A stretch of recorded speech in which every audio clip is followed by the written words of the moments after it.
اگر کوئی شخص ابھی آ کر یہ کہے کہ میں اللہ کا نبی ہوں تو وہ کیا ہوگا؟ کافر، مرتد اور زندیق ہوگا، کیونکہ قرآن پاک کے اندر اور احادیث کے اندر جا بجا یہ موجود ہے کہ حضور صلی اللہ علیہ وسلم اللہ کے آخری نبی ہے، اور اللہ نے آپ صلی اللہ علیہ وسلم کے بعد انبیاء کا دروازہ بند کیا ہے کہ اس کے بعد کوئی نبی دنیا میں نہیں آئے گا۔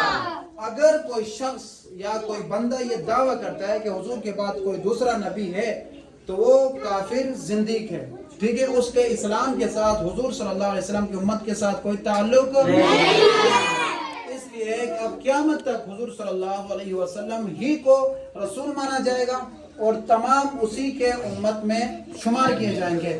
اگر کوئی بندہ یہ یقین رکھتا ہے یا یہ سوچتا ہے کہ حضور کے بعد کوئی نبی آئے گا تو وہ کیا ہے؟ اس کا اسلام کے ساتھ کوئی تعلق نہیں ہے۔ یہ عقیدہ ہے ہمارا، ٹھیک ہے، اس کو یاد رکھنا آپ لوگوں نے۔